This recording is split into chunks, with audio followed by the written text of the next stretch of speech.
Olá, hoje nós vamos falar dos temas mais importantes para os vestibulares de todo o país, para o Enem, enfim, que nós precisamos dominar bem para nos sairmos bem em qualquer avaliação que nós fizermos na vida da gente. População brasileira. A população brasileira que se formou de maneira diversa no processo histórico e que, enfim, promoveu uma das maiores alegrias, um dos maiores fenômenos raciais e culturais do mundo, que é essa diversidade, essa beleza étnica que serve como atrativo hoje em todas as áreas do campo da arte, do campo literário e também, obviamente, no campo até turístico e econômico. O crescimento da população brasileira, de fato, ele se torna bastante evidente após a Segunda Guerra Mundial.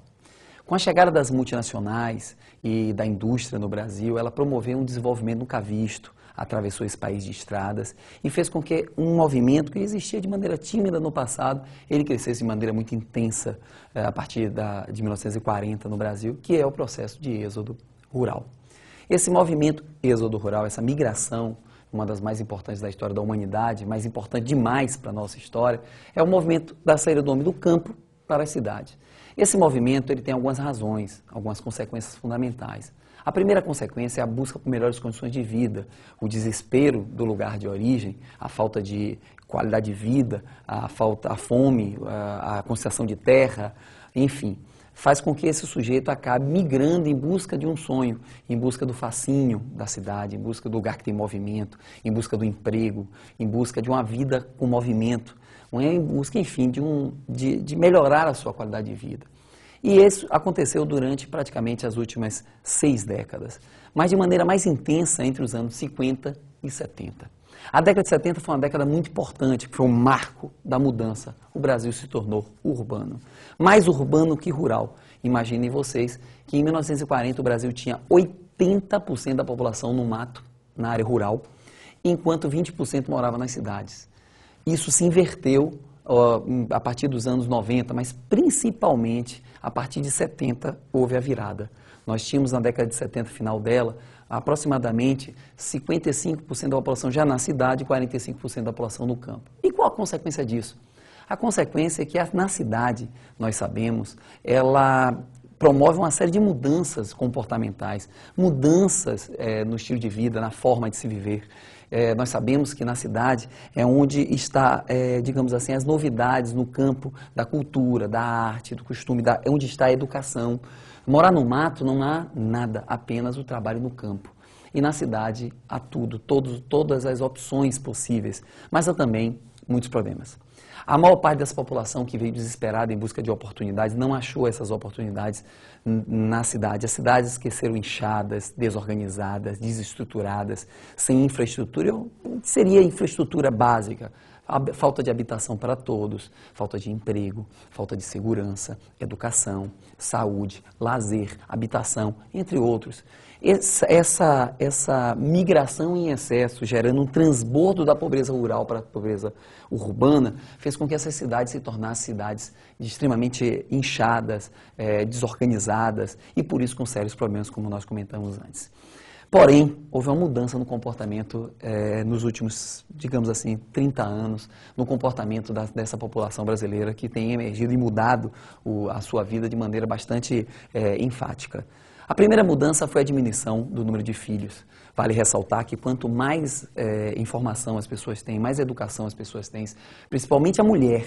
Quando a mulher trabalha, ela tem profissão, ela estuda, ela participa do processo de mudança social, obviamente ela não quer ter muitos filhos. E isso fez com que o Brasil passasse por uma redução do controle da natalidade. Fundamental para reduzir o número de serviços, fundamental para reduzir outras coisas. E isso, essa mudança, ela foi fundamental, está presente em todos os vestibulares. Observe a pirâmide brasileira do ano de 1950, observe a pirâmide brasileira agora do ano 2000. Como houve uma mudança profunda na estrutura da pirâmide brasileira, pirâmide, esse gráfico, que note, a base é o número de filhos, o número de crianças, e o ápice é o número de idosos. O Brasil anda passando por um processo de transformação. O número de filhos tem diminuído e o número de idosos tem aumentado. Porque na cidade também que tem os remédios. É na cidade também que tem uma qualidade de vida melhor. E por isso há uma extensão da vida. A expectativa de vida brasileira já chegou aos 72 anos no século XXI e chegará provavelmente daqui a 10, 15 anos aos 80 anos. O Brasil controlará o seu crescimento populacional também nos próximos anos. Nascerá mesmo número de pessoas que vão morrer. Isso fará com que haja uma estabilidade na população e a gente saiba quantos empregos nós vamos gerar, quantas casas a gente precisa para dar a todos os habitantes uma habitação digna, quantas escolas precisam ser construídas para que todos tenham acesso a isso. Enfim, a gente poderá controlar e planejar melhor o nosso futuro. É bom lembrar também que a gente vem, graças a Deus, reduzindo a mortalidade infantil, principalmente no lugar mais pobre do Brasil, que é o Nordeste. Essa mortalidade infantil, ela tem diminuído pela presença das pessoas na cidade, mas também pela chegada de projetos sociais no campo. A criação das cabras, que cedem leite e carne no sertão, tem sido, e se adaptou muito bem às condições do sertão, tem sido fundamental para reduzir a mortalidade infantil nessa área. Nós também tivemos uma notícia muito boa em relação à diversidade étnica brasileira. Finalmente, os negros apareceram em número um pouco maior. Infelizmente, como notamos no gráfico agora, prevalecem no Brasil brancos. As pessoas não se afirmam mestiças, as pessoas não assumem de fato que são mestiças. O Brasil certamente prevalece um número muito próximo de mestiços e brancos. Então nós temos, em primeiro lugar, os brancos, se vier numa prova, lembre-se disso. Primeiro brancos, segundo mestiços e depois os negros. E os negros vêm aumentando, os mestiços também. Isso significa que a gente começa a se assumir múltiplo, a gente começa a assumir a nossa raça, a gente começa a assumir a nossa diversidade.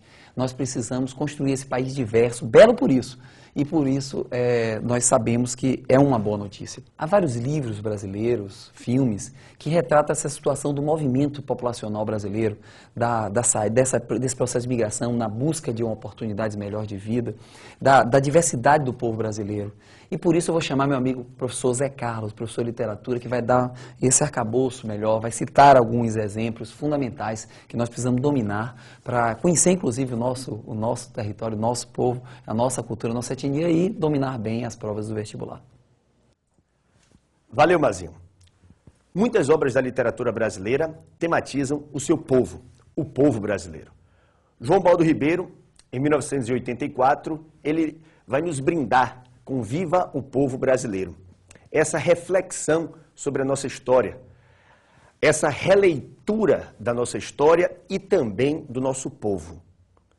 De um outro lado, nós vamos ter Graciliano Ramos, o mestre da concisão, com seu estilo seco, com sua literatura seca e esse seu célebre romance Vidas Secas.